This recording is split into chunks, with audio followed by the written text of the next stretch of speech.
lancé l'enregistrement. Voilà. De toute façon, on n'aurait pas pu vous le cacher, mais on préfère prévenir avant. Je vais vous partager mon écran. Vous allez me dire si c'est bon pour vous. Est-ce que tout le monde voit bien l'écran? Super, génial. Encore une fois, merci à toutes et à tous d'être présents et présentes aujourd'hui. On est hyper fiers et on est quelques-unes autour de la table, quelques-uns et quelques-unes à faire partie du collectif de rédaction du guide et à pouvoir vous le présenter aujourd'hui. On va peut-être juste commencer par un petit, un petit, une petite explication de la constitution, enfin de la structure du rendez-vous d'aujourd'hui. Quand vous êtes inscrit et inscrite, vous avez vu qu'il y avait quelques questions sur votre connaissance sur le chantier et sur le guide.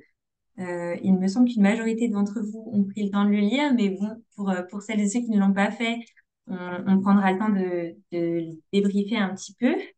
Et beaucoup d'entre vous découvrent le chantier genre et participation de l'ICPC qu'on a lancé il y a 2 ans. Donc, on se permettra aussi de vous faire une petite rétrospective.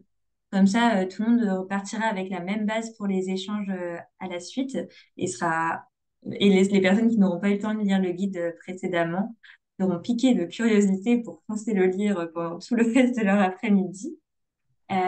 Donc, certaines personnes ont dit qu'elles n'auraient pas le temps de le lire aujourd'hui, donc c'est pour ça que je me permets. Donc, on va vous présenter, comme je le disais juste avant, le chantier et la trajectoire de celui-ci. Ensuite, on vous présentera le processus de rédaction du guide, notamment avec des membres du collectif de rédaction. Et on essaiera de ne pas prendre la parole trop longtemps pour pouvoir vous la laisser ensuite, avoir vos retours sur à la fois votre manière enfin, votre retour sur le document, mais aussi sur ce qu'il a pu impacter dans vos vies professionnelles ou personnelles. Et ensuite, on parlera peut-être des potentielles suites. Je ne sais pas si vous m'entendez bien.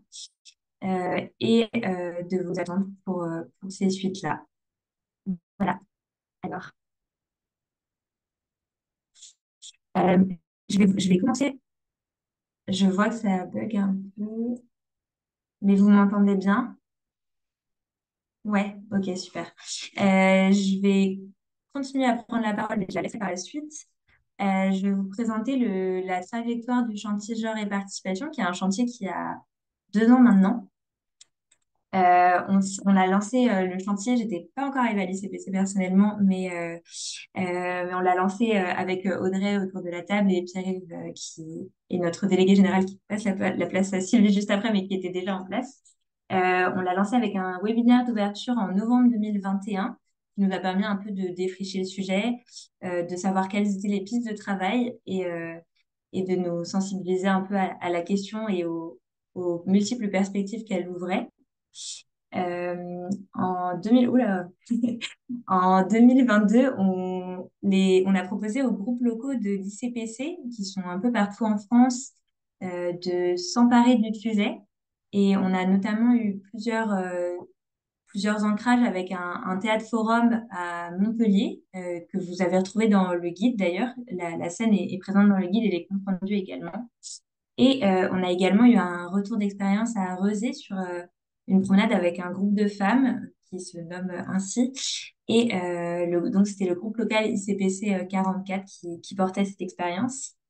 À la suite de ces multiples formes d'expérience, on s'est dit que ça valait peut-être le coup de se donner le temps de les valoriser et de collecter d'autres pratiques à travers enfin, parmi les professionnels de notre réseau et les professionnels de la participation plus généralement.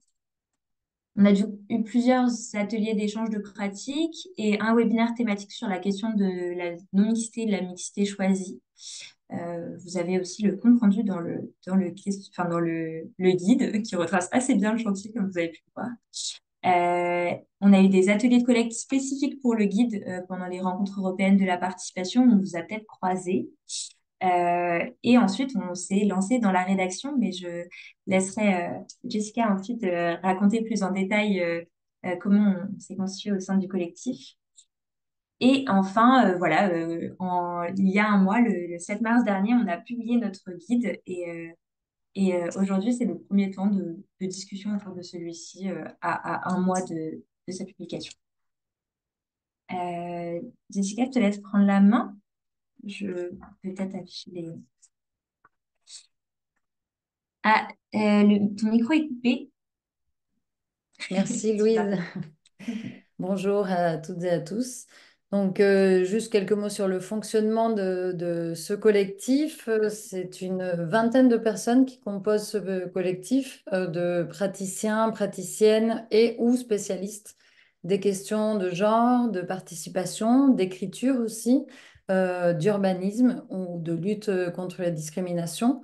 Agents de collectivité, consultants, consultantes, des chercheurs et des chercheuses, une traductrice. Donc, nous avons travaillé pendant 6 mois à peut-être, oui, tu peux mettre toutes les, Ouais. faire, parce que je ne vais pas forcément le faire dans l'ordre. Merci. Pendant 6 mois, on a été mobilisés et nous avons échangé pour collecter des idées, pour rédiger différentes versions de ce guide en faisant voilà, plusieurs versions, plusieurs allers-retours, en commentant, en essayant de prendre en compte le point de vue de chacun, chacune de ceux et celles qui ont participé à l'écriture de ce guide et à sa relecture aussi. Nous avons fait le choix d'une écriture inclusive, commune à toutes et à tous, avec à la fois soit l'usage du point médian, soit en déclinant au féminin, au masculin les termes mobilisés dans le guide, ou évidemment en privilégiant le plus possible les termes épicènes. Et puis, voilà, nous avons essayé en fait nous avons essayé, non, nous avons partagé des réflexions sur ce sujet à partir de à la fois nos expériences et nos connaissances situées aussi sur le sujet. Voilà quelques mots sur le collectif et son fonctionnement. Merci.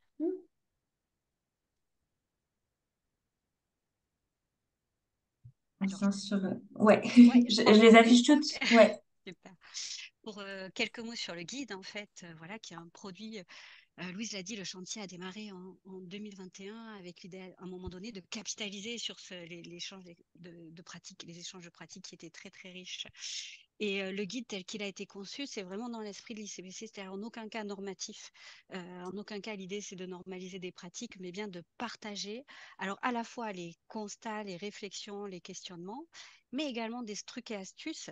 Et c'est ça qui est assez intéressant aussi, finalement, de partager des choses très pratiques mais aussi des questions en suspens, puisque finalement, il y avait sur plusieurs sujets des questions qui étaient soulevées avec des besoins, soit d'aller plus loin pour objectiver, par exemple sur la place, les inégalités de genre dans les comptes rendus, en fait, qui sont faits des temps participatifs, donc on a de quoi avancer, ou l'influence du genre de la personne qui anime, puisque finalement, on a beaucoup de présupposés ou d'intuition, mais on peut aussi avancer collectivement sur ce sujet-là et également sur les dispositifs non mixtes, qui a été un des sujets assez sensibles et qui a soulevé des vives réactions lors du guide.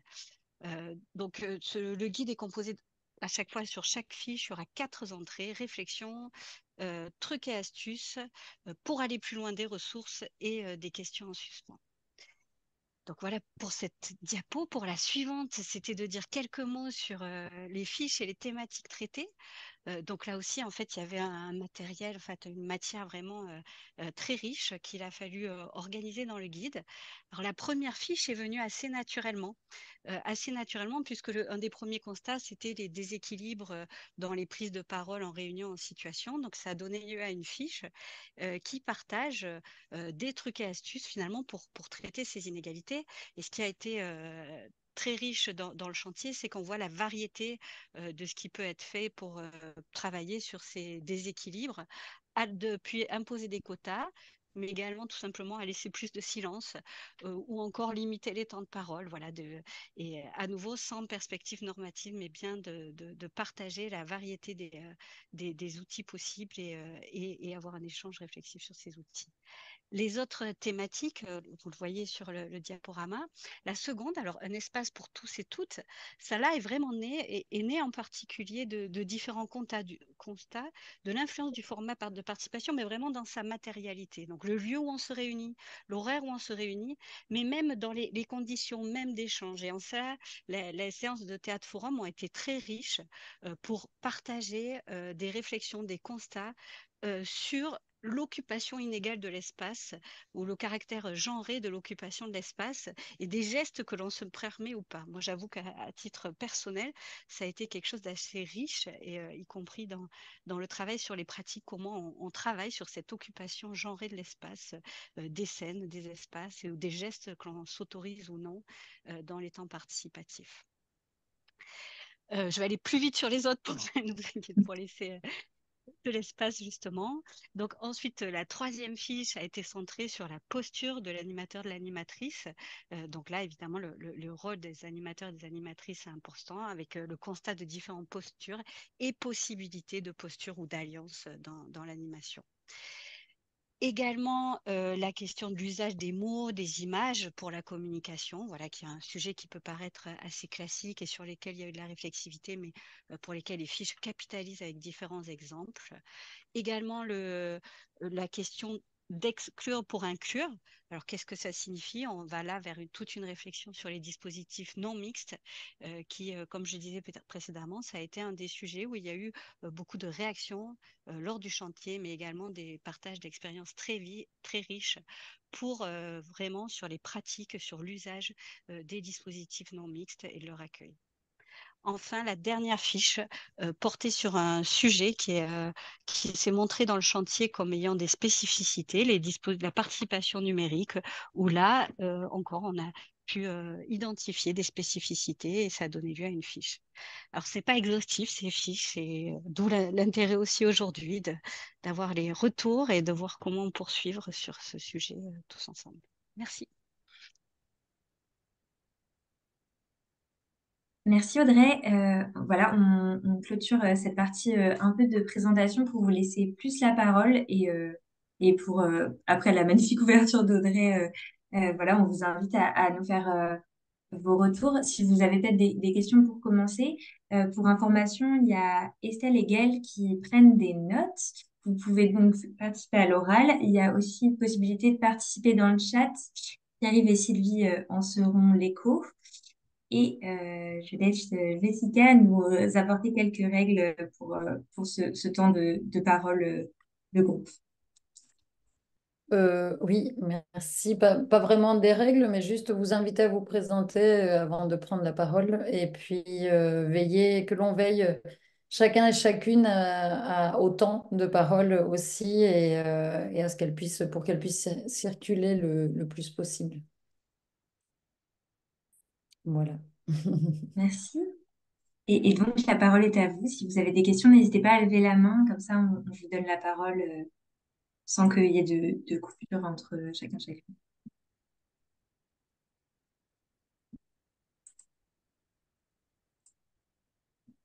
On sait que c'est un peu dur de se lancer. Si vous voulez commencer par le chat, c'est possible aussi. Oui.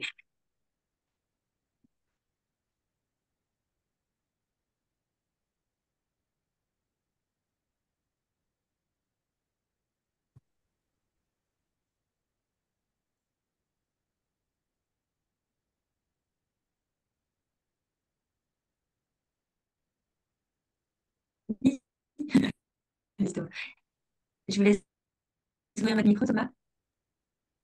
Bonjour, bonjour à toutes et à tous. Thomas Wolf, médiateur territorial, donc j'interviens sur les situations sécheresse, inondation et également en fait dans le cadre de l'ADEME sur les problèmes de changement de comportement. Je suis là avec ma collègue Alissa. J'avais une question pour vous aussi pour un peu briser la glace, mais aussi parce que je suis bigrement curieux sur la thématique un espace pour toutes et tous. La réflexion un peu sur la disposition de l'espace, la disposition genrée de l'espace. Qu'est-ce qui vous a le plus interpellé? Qu'est-ce qui vous a le plus marqué? Toutes les deux qui avaient travaillé dessus. Est-ce que c'est l'endroit où s'assoient les gens? Et une fois que vous avez constaté ça, comment est-ce que vous pouvez faire pour intervenir dessus, notamment pour les positionnements genrés, même physiques, en fonction de comment les gens ils se positionnent dans l'espace? Qu'est-ce qui vous a le plus marqué, interpellé? Qu'est-ce que vous avez le plus découvert? Audrey, je te laisse y aller. Je sais qu'elle te tient particulièrement à cœur, cette fiche. Alors, on n'est pas que deux, je pense que tout le collectif et d'autres ont participé au chantier à différentes reprises, hein, donc en aucun cas. Alors, moi, c'est une fiche qui me tient à cœur aussi parce que en tout cas, le chantier m'a permis d'avancer sur ce sujet via les séances de théâtre forum aussi. où on avait pu mettre explicitement des éléments par rapport aux gestes que l'on peut se permettre ou à la place dans l'espace. Et ça m'a conduit après à faire des recommandations, par exemple, parfois que des hommes soutiennent physiquement des femmes, simplement en se plaçant derrière droit pour donner de la parole. Enfin, désolée enfin, ça peut paraître un exemple un peu mais voilà, pour l'occupation de l'espace. Après, dans la fiche, il y a plus que cela. Il y a également la disposition de la salle, le fait d'avoir des espaces conviviaux. Là, il y a la question des horaires aussi. Voilà, si on veut avoir des parents d'enfants en bas âge, faire un après-midi avec un mode de garde. Voilà, la fiche est beaucoup plus large que cette question-là. J'ai peut-être insisté pour ma part sur la question de l'occupation d'espace parce que c'est quelque chose qui m'a marqué et dans les séances de théâtre forum qui a abouti à des échanges assez riches. Je laisse la parole à d'autres pour ouvrir, je sais je vois des gens, je vois Sophia qui sourit ou si quelqu'un d'autre veut rebondir sur ce sujet.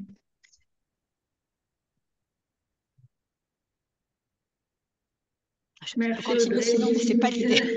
Je vais fermer, tu m'as tendu la perche. Bonjour à toutes et tous, Sophia Yamé, je suis directrice de mission chez Eclectic Experience. Ce qu'on remarque aussi dans les formats, c'est que étonnamment, ou peut-être pas d'ailleurs, mais par exemple dans l'animation de certains webinaires, on constate une parole aussi féminine, mais qui se fait beaucoup à l'écrit. En tout cas, nous, c'est assez fréquent que dans l'animation de webinaire, on ait des femmes qui nous écrivent ou en tout cas qui demandent la parole dans le chat ou qui partagent des choses et qu'au moment de leur passer la parole en activant le micro et caméra, elles répondent en disant ben non, moi je suis en situation de garde avec mes enfants, ou j'ai de l'animation derrière moi donc je ne peux pas prendre la parole. Et du coup, c'est aussi écrit dans le guide, c'est la différence de l'écrit et de l'oralité ou favoriser le recours à l'écrit. Donc, je ne sais pas si c'est typiquement sur les occupations d'espace, mais c'est aussi sur les formats d'animation et ce que ça crée et les biais que ça peut créer. Voilà, donc c'est d'autres pistes qui peuvent être exprimées. Oui, je peux peut-être compléter un petit peu, merci. En fait, on a abordé la question de l'espace, pas uniquement comme une question spatiale, mais aussi comme l'espace symbolique. On a pensé aussi à ne pas organiser les réunions uniquement dans des espaces considérés ou perçus comme institutionnels ou comme formels. Et donc, pour essayer de se situer aussi à des échelles parfois un peu plus intermédiaires et un peu plus près des activités et des préoccupations des femmes au quotidien. En tout cas, oui, des préoccupations liées à leur rôle de genre. On a pensé aussi, donc, en termes de disposition de la salle par rapport à ce que vous demandiez, la question que vous posiez, éviter les organisations spatiales en plénière, par exemple, et essayer de faire voilà, des cercles. Et notamment, on a pensé aussi au nombre de participants et de participantes, éviter. On le sait aujourd'hui que des trop grands groupes ne permettent pas une prise de parole pour ceux et celles qui ont le plus de mal à prendre la parole. Et donc, vraiment, une échelle qui permette d'avoir un lien de convivialité aussi et des échanges un peu informels, ce dont on parlait. Et il y avait la question effectivement des horaires. En fait, la question de l'espace, elle était liée aussi à la question des temporalités, des échelles, du quartier, à quelle heure on va organiser la réunion, quelle modalité on va mettre en place, rémunérée ou pas, pour pouvoir permettre aussi à des personnes qui vont peut-être prendre du temps de leur temps de travail pour venir. Ça a été, c'était des points sur lesquels on a pu beaucoup échanger.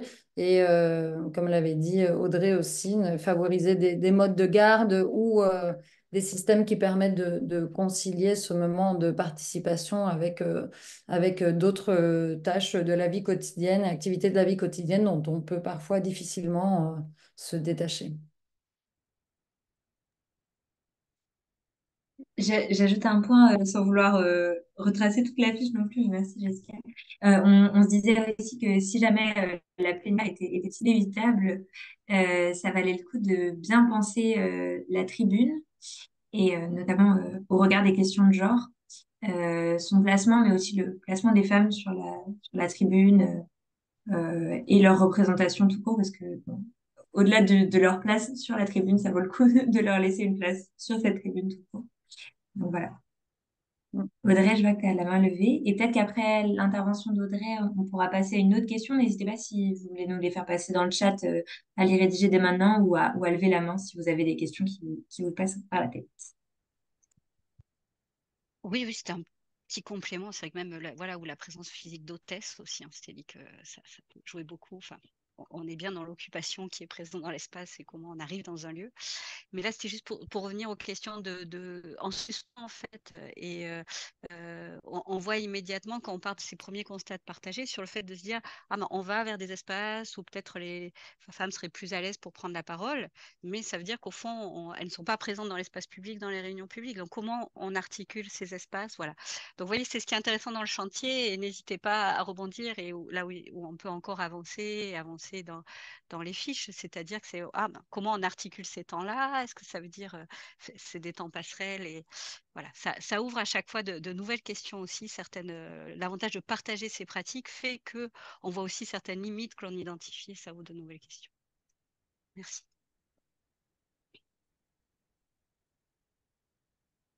Je vois qu'il y a une main levée. Je vous en prie, vous pouvez y aller. Oui, bonjour, je suis Chloé Chrysostome, je travaille chez Écologie urbaine et citoyenne et je suis je suis un chef de projet. Et je me questionnais, enfin, j'ai commencé à regarder le guide que je trouve super intéressant, surtout le fait de laisser des questions en suspens aussi, ça montre qu'il n'est pas arrêté et l'envie aussi d'être enrichi par les nombreux professionnels qu'il y a aujourd'hui autour de la table et les autres. Et du coup, je me demandais comment allait se faire la suite de ce guide, enfin, comment vous voyez l'avenir de ce guide avec différentes expériences, peut-être tester des nouvelles choses. Voilà. Merci en tout cas.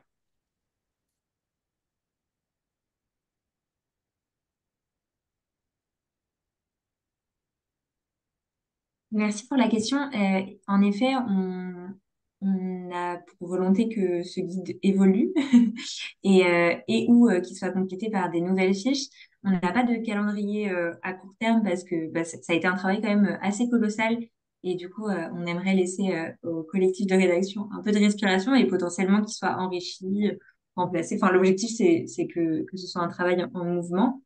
Euh, Nous, l'objectif aujourd'hui, c'était aussi c'est ça, d'identifier des nouvelles thématiques, de commencer à répondre à des questions qui étaient laissées en suspens ou bien d'en découvrir d'autres, parce que je pense qu'il y a des questions en suspens qui vous restent après la lecture que nous, on n'avait même pas identifiées. Et dans ce cas-là, faut pas hésiter à nous les faire remonter. Mais voilà, on n'a pas de calendrier, mais toutes les contributions, questions, ajouts sont les bienvenus, soit aujourd'hui.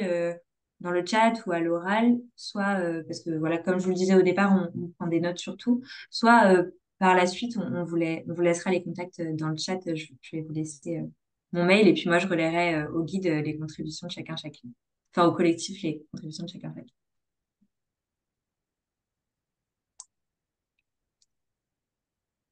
Est-ce qu'il y avait d'autres questions sur le guide ou bien des volontés peut-être de partager des choses, alors je vois qu'il y a des choses à l'écrit. Si vous avez également envie de partager des retours d'expérience sur comment les potentiels apprentissages, les trucs et astuces du guide vont changer votre vie professionnelle, n'hésitez pas à le faire également. Ce sera très motivant pour nous. Et s'il n'y a pas de prise de parole à l'oral, je laisse Pierre-Yves et Sylvie nous faire l'écho du chat. Donc, on a deux contributions par chat. Thibaut qui indique il est surpris de voir des chiffres datant de 98, euh, notamment sur la fiche 1, équilibrer les prises de parole. N'y a-t-il pas d'études plus récentes sur le temps moyen de discours entre les femmes et les hommes? Là, je trouve en revanche très bien faites les fiches, notamment la fiche 5, usage des mots et des images, très utile pour comparer et s'auto-évaluer sur nos affiches de communication. Donc voilà. Est-ce que Thibaut veut préciser, rajouter des éléments là-dessus? Oui, merci, bonjour. Thibaut Herbert, je suis un animateur de conseil de développement du 44. Oui, c'est ça, je trouve que c'est très utile comme guide, hein. D'abord, hein, nous, on l'a revu un petit peu avec mes membres. Mais c'est ça, c'est pas une critique, mais c'était de dire que j'étais un peu surpris d'avoir vu des études très datées. On est en 2024, peut-être que ça a changé le temps de parole. Nous, on est très au fait de ces sujets. On a fait des enquêtes sur la place des femmes élues, la place des femmes dans les associations en ce moment. Donc, on est très intéressé par le sujet. C'est ça. Je me demandais, bon, j'imagine que non, hein, la question c'est sans doute non, mais pourquoi avoir placé des références assez anciennes maintenant?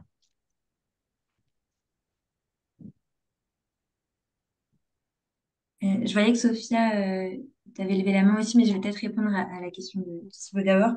Cette étude, on n'a pas trouvé de version. Alors en fait, elle est reprise dans énormément d'écrits, mais on n'a pas de version actualisée de ces chiffres.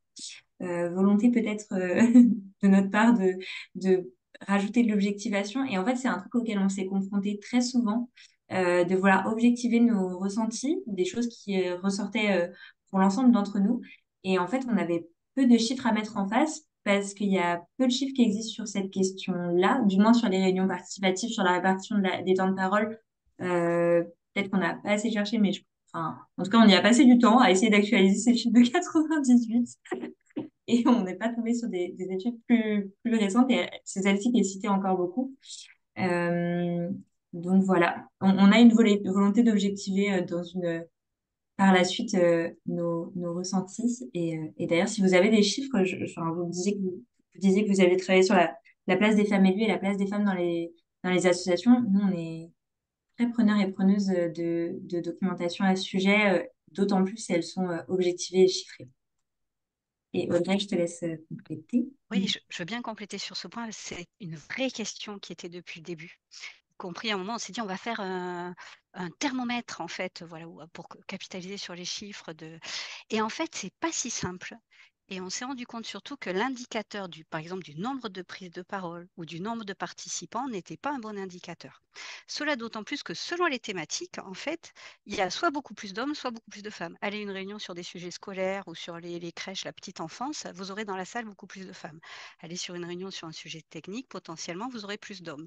Donc, in fine, la moyenne de tout ça, on risquait de se retrouver à une moyenne proche de l'égalité, par exemple. Et donc, ce n'était pas forcément significatif. Donc, on s'est dit, ah bah tiens, on pourrait faire par thématique. Enfin voilà, juste pour dire que c'est, en tout cas, il y a une fiche en réflexion pour faire état et également de tout ce qu'on peut objectiver. Donc, on peut objectiver le nombre de participantes en salle, on peut objectiver le nombre de prises de parole pendant une réunion, on peut objectiver le temps de parole, et ça a été fait, il y a des outils partagés qui existent où on peut compter les distributions de parole et qui sont très vertueux utilisés dans certaines réunions. Mais voilà, par exemple, une question en suspens, c'est la prise en compte dans les comptes rendus. Et ça commence à être plus difficile à objectiver. Or, on se rend compte que parfois, on a une égalité de prise de parole en réunion, mais finalement, dans les comptes rendus des réunions, une inégalité de ce qui est retenu ou pas. Donc, vraiment, monsieur Thibault, bienvenue dans le chantier pour travailler sur cette question de l'objectivation. C'est un enrôlement, là. Enfin, moi, en tout cas, c'est un sujet qui m'intéresse vivement, puisque on est même en mal de dire il y a une inégalité, puisqu'au fond, on n'a pas de chiffres. Donc, voilà. C'est vraiment intéressant. Donc, bienvenue pour travailler sur ce sujet et bienvenue à toutes les contributions pour qu'on capitalise. Même par exemple, à la CNDP, il y a dans chaque compte rendu débat public, il peut y avoir des éléments sur les inégalités de genre, CNDP, Commission nationale du débat public, mais pas de comptage à l'échelle de l'ensemble des débats.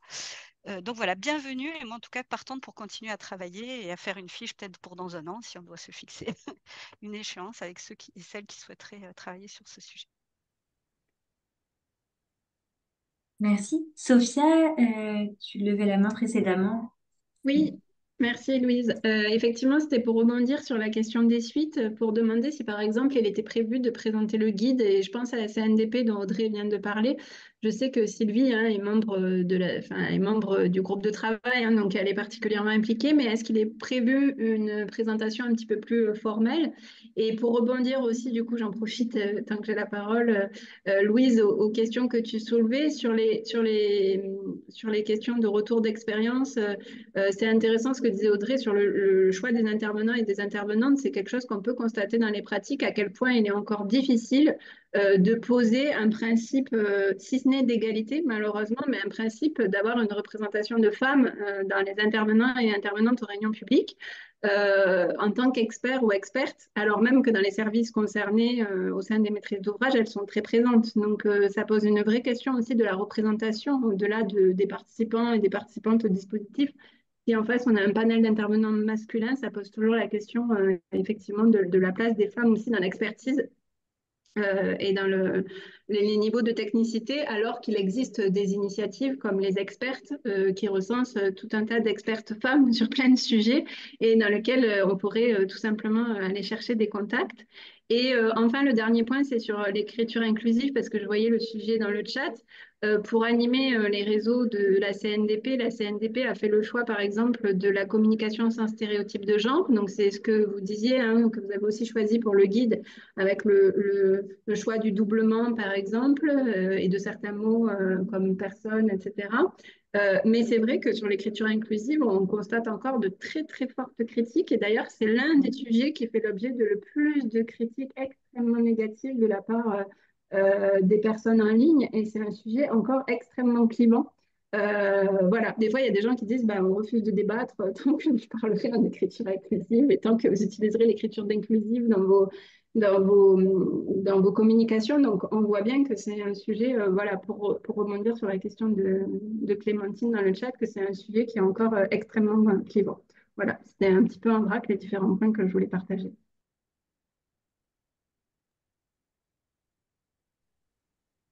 Euh, je me permets juste de rebondir, Sophia, là-dessus. Ce qui est assez marrant, enfin, du coup, nous, on a eu la chance d'avoir une experte de l'écriture inclusive dans le collectif de rédaction et ça nous a bien aidé à structurer notre avis. Et ce qui est assez marrant, c'est que l'écriture inclusive, se résume pas du tout au point médian. Et du coup, en faisant une écriture bah, sans stéréotype de genre et en doublant, enfin, en utilisant les doublets et des termes épicènes, c'est déjà une forme d'écriture inclusive. Mais effectivement, enfin, on voit que comme le point médian cristallise complètement le conflit. Et c'est pour ça on en a parlé dans une fiche. Et c'est un peu la même chose avec la question de la non-mixité. Enfin, c'est des sujets qui sont éminemment politiques, euh, enfin, qui sont très peu considérés comme les outils qu'ils peuvent être. Et du coup, enfin, c'est pour ça qu'on s'y est penché sur deux fiches. Et c'est intéressant d'avoir le retour de la CNDP sur le sujet. Enfin, nous, c'est vrai qu'on voit des choses de ce genre-là. Moi, j'ai des mails qui sont stoppés parce que j'utilise les points médians. Ça m'est déjà arrivé, on avait assez halluciné des logiciels en fait qui ont été créés pour que les personnes enfin pour que les personnes ne reçoivent pas de mail avec les points médians dedans. Donc voilà, c'est là qu'on se rend compte qu'effectivement ça cristallise pas mal de sujets et, euh, et merci pour ce retour. Est-ce qu'il y avait d'autres questions, d'autres apports, peut-être dans Alors, le chat? ouais, du coup, Clémentine, effectivement, de l'amour souhaitait parler d'utilisation de l'écriture inclusive, notamment dans les collectivités. Donc, il y a peut-être des participantes et des participants qui souhaiteraient partager cette question-là au sein de leur collectivité, de leur structure. Euh, Ensuite, Jessica qui, qui pose la question, est-ce que vous pourriez... Alors, dans le sens de la question de Pierre, je vais lire parce que je lis en direct avec vous.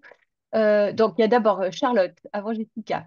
Charlotte qui demande si on peut faire des échanges avec l'ANASEJ, notamment en lien avec l'éducation des enfants, enfin l'éducation populaire, l'éducation à la participation et en direction des jeunes.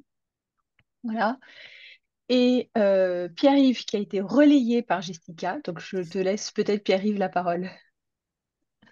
Non, merci Sylvie. Ben, non, je rebondissais sur la question précédente concernant l'écriture inclusive.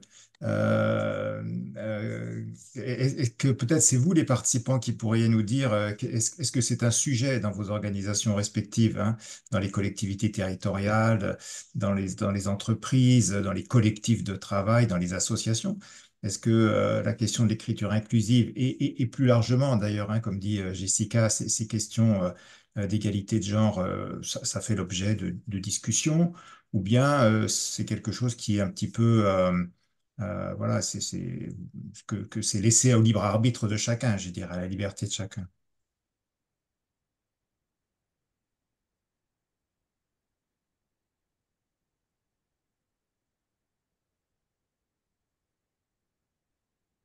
Jessica, oui. Jessica, ouais. Oui, c'était juste pour compléter. Merci. Puisque vous êtes là, nombreux et nombreuses, c'est comment se pose cette question dans vos organisations? Est-ce que vous avez des points voilà, que vous souhaiteriez partager, mettre au débat aussi, soumettre au débat des freins, des leviers, des perspectives sur ce sujet dans vos organisations? Je pense que ça sert surtout à ça, des moments comme celui-ci, et d'identifier des sujets communs et de partager peut-être voilà, des expériences, des manière d'essayer de l'aborder, de l'intégrer, de le prendre en compte dans nos organisations. Il y a quelqu'un qui a levé Merci. la main, Ouais, Clémentine, je vous en prie.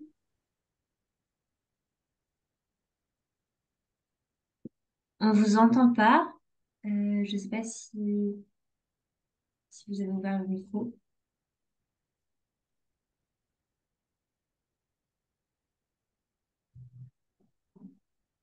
Vous m'entendez? Oui, c'est Oui, bon, ça y est. Bonjour. Effectivement, j'ai posé la question, donc je me suis dit, je vais quand même répondre à la vôtre. Donc, je suis Clémentine Delamont, je travaille à la direction de la voirie et des déplacements au département de Seine-Saint-Denis. Et je suis chargée d'action, communication et concertation depuis 2 ans. C'est une création de poste, donc tout nouveau. Et donc dans ma structure à moi, c'est un peu la règle sur les communications grand public. Donc c'est pas bloquant du tout. En fait, on nous demande d'utiliser le point médian dans nos et nous, ça nous arrange plutôt bien.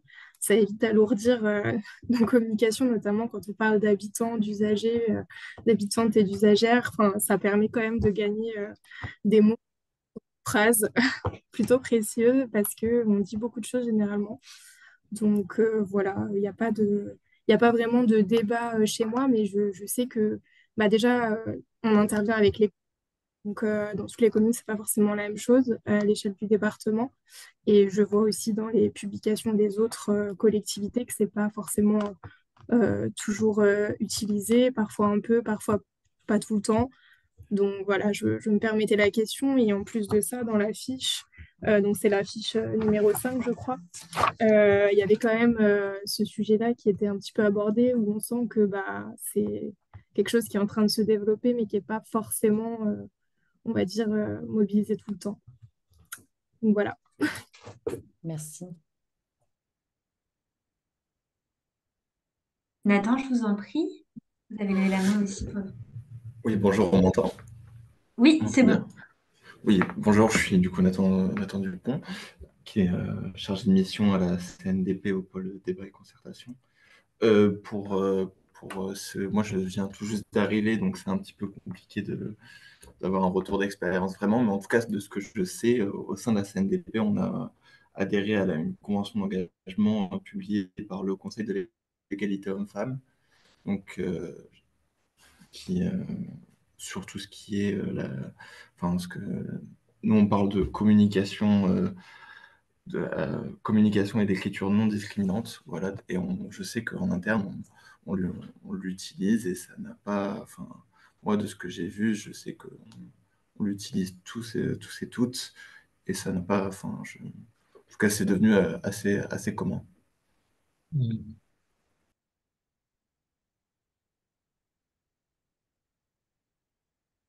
Est-ce qu'il y avait d'autres partages d'expérience sur cette question-là? Bonjour, donc Sophie Brosseau pour le Conseil départemental de Loire-Atlantique.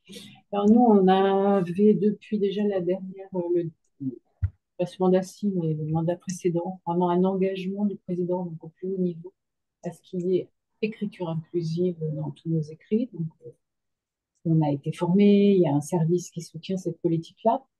Et puis, comme vous l'avez mentionné, on a aussi été comment dire, confrontés à des réactions du public, hein, et notamment quelque chose que vous évoquez dans le guide, qui est des personnes qui se retrouvent en difficulté en fait avec leur logiciel de lecture, voilà, qui comprend plus. Puis aussi les réactions violentes, hein, de personnes effectivement qui considèrent que qui ne vont pas participer tant qu'on utilisera ce qu'ils considèrent comme démagogique, en fait, cette écriture inclusive. Et donc, pour le dernier cas, c'était le budget participatif que nous avons mené en 2023, en fait, où il y a eu comme ça une réclamation d'un participant, et c'est passé en comité de direction générale en janvier.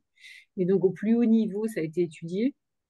Et la décision a été prise de ne plus utiliser le point médian sur les sites grand public du département dans le cadre de l'écriture inclusive, mais de privilégier les alternatives, formulations alternatives ou complètes. Voilà les consignes qu'on a pu avoir. Du coup, c'est un peu lent à se mettre en œuvre parce que forcément, enfin, il y a eu d'abord l'acculturation. C'est pas simple de se mettre à l'écriture inclusive au départ. Après, on acquiert les réflexes et faire la marche arrière, pas non plus. Enfin, voilà. Et quand on s'occupe de site web, pas non plus simple parce qu'en fait, le doublement, il alourdit pas mal le message. Et c'est pas toujours facile de trouver des alternatives. Voilà un peu le témoignage d'une collectivité engagée mais prise en même temps voilà, dans ce qui fait encore débat dans notre société, quoi. Et puis, bah, comme vous le disiez, enfin, moi, j'ai bien aimé dans le guide voir que finalement, la réponse qui dit pas d'écriture inclusive parce que les personnes handicapées voilà, n'auraient plus accès à nos contenus, bah, en fait, regardons du côté de la programmation. Donc, c'est toujours des évolutions de société à venir, mais quand même aussi à nous de trancher tant que ces évolutions ne sont pas arrivées, comment ménager les uns et les autres avec nos valeurs. Merci beaucoup.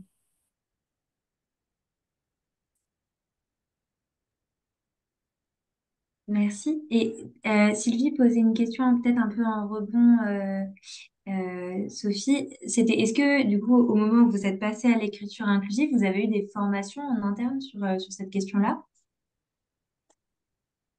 Je crois qu'il y a des réponses dans le Alors, chat en parallèle. pardon, oui, je sais qu'on a eu des guides. Enfin, moi, en tous les cas, j'ai pu me référer à un guide pour apprendre avec des exemples, des reformulations. Et je pense aussi qu'il a dû y avoir des formations, mais ça, voilà, je suis moins sûre. Peut-être Virginie, si tu en as la mémoire, tu peux le mettre dans le chat.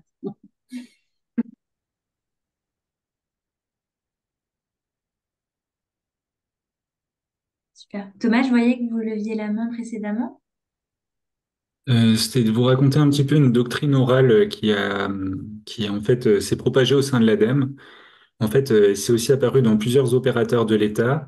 En gros, c'était au mois d'octobre dernier, le Sénat a voté en fait la proposition de loi sur le fait que dans les documents légaux, il ne devait plus y avoir d'écriture inclusive. La question a commencé à se poser en interne de est-ce qu'on a encore le droit d'utiliser l'écriture inclusive ou pas? C'est-à-dire la peur même d'utiliser l'écriture inclusive, que ce soit dans les documents, dans tout document apporté à valeur légale, que ce soit un règlement intérieur, un règlement de formation, un contrat de travail et autres. Donc la doctrine qui a été donnée à l'oral, ça a été de ne pas utiliser l'écriture inclusive. Donc, nous, notre manière d'y répondre un petit peu avec humour, en quelque sorte, ça a été de dire, on vous promet que s'il y a un document à valeur légale, on essaiera de veiller à faire peut-être attention, mais pour la vie, en tout cas, de la communication, en tout cas avec les personnes, voilà, ça ne rentre pas dans le cas, en fait, en tout cas, de la proposition de loi du Sénat. Donc, c'est-à-dire de varier entre les deux. Toutefois, c'est quand même incroyablement gênant comme situation. Donc voilà, en termes juridiques, on a une transposition de juridique à la vie courante avec la proposition de loi du Sénat, avec l'acceptation de la proposition de loi au Sénat.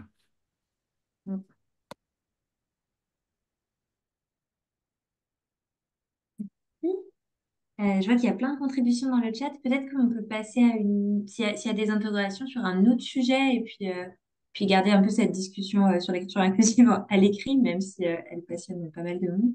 Est-ce qu'il y avait des retours? Peut-être, je vous ai laissé les thématiques sur le côté. S'il y avait des questions sur d'autres sujets du guide. Tout à l'heure, on a eu des retours sur l'usage des images aussi dans les affiches, mais c'est vrai qu'il y avait plein d'autres thématiques dans le guide, donc n'hésitez pas si vous avez des questions. Si vous, je vous en prie. Oui, désolé, je prends la main, je suis un homme encore. Moi, je voulais juste témoigner des difficultés en tant qu'animateur de laisser la parole aux femmes dans nos réunions. On en a moins des femmes que des hommes. Et parfois, quand j'essaye de donner la parole, elles se sentent visées et donc elles ne répondent pas plus. Ça dépend des réunions, hein, parfois ça se passe bien, hein. Mais c'est vrai que c'est vraiment pas évident selon la personnalité, euh, comment le sujet. Est-ce que on doit laisser la parole ou est-ce que non, elle ne préfère pas prendre la parole? Donc c'est vraiment, et le guide en parle, hein, donc c'est ça qui est intéressant. Mais on ne peut pas toujours donner la parole parce que les personnes ne veulent pas la prendre. Et ça marche aussi pour les hommes, hein, mais c'est plus souvent les femmes.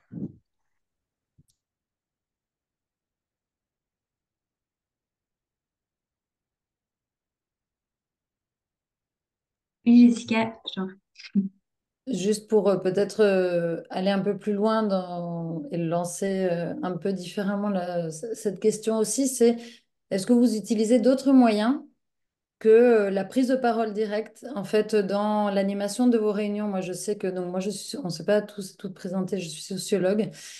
Je travaille sur l'action publique dans les quartiers populaires avec un prisme de genre et aussi jeunesse.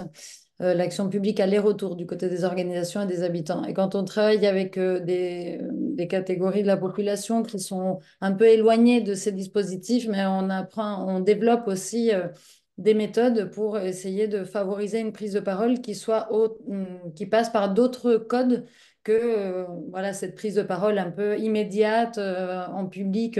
Par exemple, l'usage d'images d'images, de supports, de passer par l'écrit, comme le disait Louise au début, mais est-ce que vous essayez de trouver d'autres méthodes pour animer les réunions qui soient pas les méthodes un peu hégémoniques et normalisées que l'on a de prise de parole voilà, un peu classique dans vos organisations, parce qu'on sait aujourd'hui que ça a vraiment un impact sur la participation des personnes et notamment de celles qui ont le moins l'habitude de prendre la parole et de s'approprier certains sujets en public.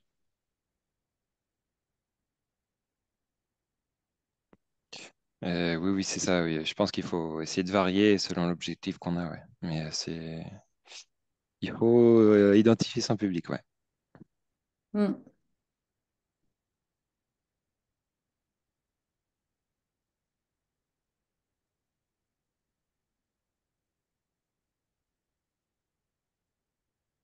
oui, Sophia. Oui, pardon, j'en profite, hein, je vois qu'il n'y a pas d'autres mains levées, mais oui, sur ce sujet-là, Thibaut est extrêmement intéressant parce qu'effectivement, pour en avoir discuté en équipe, ça pose des questions méthodologiques que je partage bien volontiers. Et je pense que vous vous êtes posé aussi au moment du guide, c'est-à-dire est-ce que dans l'animation, il me semble que notre rôle est quand même bien de pointer un principe d'égalité et d'aller vers ça, en tout cas d'y faire référence assez régulièrement pour dire, pour encourager les femmes à prendre la parole et le rappeler plusieurs fois dans l'animation. Mais on avait un débat justement de où on met le curseur pour pas forcer. Une collègue partageait le fait qu'elle avait eu des expériences passées où elle disait qu'elle allait commencer par donner la parole à des femmes et en les pointant, en les identifiant. Donc c'est un travail qui peut se faire aussi en amont auprès des publics pour préparer la réunion du coup avec les intéressés et leur dire qu'il y aura un principe. Moi je serais très favorable à ce qu'on puisse en discuter collectivement dans les méthodes parce que je pense qu'on a toutes et tous probablement déjà eu ce genre de retour où on essaie de lancer la parole, où ça vient pas, du coup on prend un homme, on rappelle le principe. Et après sur les autres formes, Jessica, tous les dispositifs d'aller vers, en tout cas dans certains espaces, notamment où les mères sont présentes avec les enfants, etc., forcément, on, on identifie ce type de pratique pour justement avoir une parole plus féminine, même si c'est pas des espaces 100% non mixité, mais en tout cas, c'est des espaces du coup qui peuvent permettre ces échanges-là. Mais ça pose quand même la question aussi du format parce que euh, voilà, les femmes devraient avoir une place entière, y compris dans les formats de plénière qui sont encore largement plébiscités, dans les formats de réunion publique. Donc, quelles peuvent être aussi les bonnes pratiques pour pas aller trop vers quelque chose de très segmenté en disant on va vers les femmes là où elles sont, etc. Mais pour aussi, encore une fois, au même titre qu'on légitime leur parole en tant qu'expertes sur certains sujets, de leur donner une place aussi importante en plénière. Et un petit partage d'expérience encore, un atelier pour avoir fait aussi des ateliers non facilités. On avait eu des retours sur une mission sur laquelle travaillait Audrey aussi, de femmes qui étaient spontanément allées voir la garante de concertation pour dire qu'elles n'avaient pas trouvé justement d'espace malgré la forme de l'atelier, parce que en l'absence d'un facilitateur ou d'une facilitatrice, elles avaient complètement vu leur parole annihilée. En tout cas, la parole avait été monopolisée par les hommes, ce qui pose aussi la question dans le groupe de la facilitation et de la facilitation aguerrie pour s'assurer que toutes et tous peuvent prendre la parole et surtout les femmes qui, de nouveau, dans ce type de dispositif, même un petit groupe, face à des personnalités assez fortes masculines, nous ont partagé le fait qu'elles ne s'étaient pas du tout senties légitimes pour pouvoir s'exprimer. Voilà. Merci. Oui. Pour rebondir sur la question de Thibaut, merci. En fait, elle était finalement pas au cœur, mais dans la construction de la scène de Théâtre Forum. Alors, Théâtre Forum, je n'ai peut-être pas présenté. En fait, on construit une scène dont on discute avec le public et après, on propose, voilà, pour ce qui a été vu. Et après, on propose de faire des remplacements, en fait. Donc, des personnes du public peuvent venir remplacer un des personnages. Et ce qui est intéressant, c'est qu'on a construit la scène. On avait évidemment la question de l'animateur, l'animatrice était importante. Et le choix qui a été fait dans cette scène, c'est d'avoir un animateur homme proactif pour que les femmes participent plus, en pointant justement cette difficulté dans la posture aussi volontariste, mais qui devient finalement dans la scène un peu maladroite. Je dévoile, mais vous avez le script en ligne, donc il n'y a pas. Et c'était là, on a pu rejouer, là, ça fait 5 séances maintenant que l'on a fait de la scène et c'est vraiment intéressant puisque les discussions se poursuivent sur cette question-là. C'est à la fois la posture de l'animateur ou de l'animatrice, y compris dans les remplacements, c'est parfois une femme qui vient remplacer, on voit ce que ça change, ou un duo, et au fond dans cette situation d'interaction aussi toutes les autres personnes. Et la dernière fois qu'on a joué à Montpellier à l'occasion de la journée de la femme, la discussion aussi a porté sur le rôle du public en fait, à quel point il participait à ce qui se passait, à la dynamique et pouvait voilà, faire.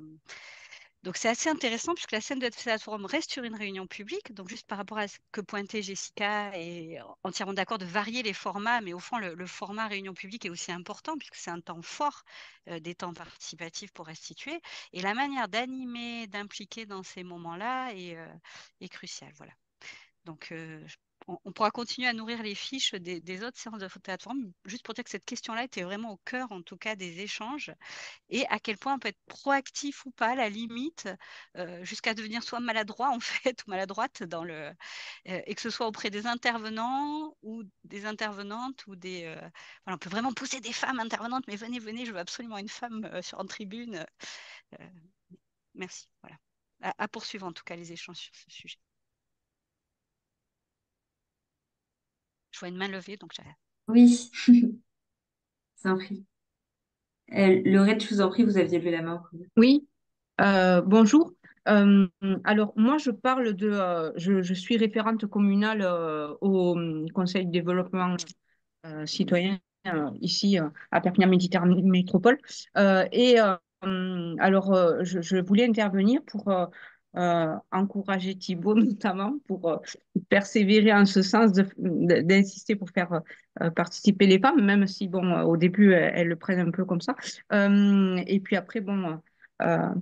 Euh, c'est pas en fait il faut dire que on n'est pas vraiment habitué à ça quoi à prendre la parole donc c'est pas toujours facile pour nous après moi j'observe du coup moi dans mon village j'ai mis en place des ateliers d'aide à la prise de parole.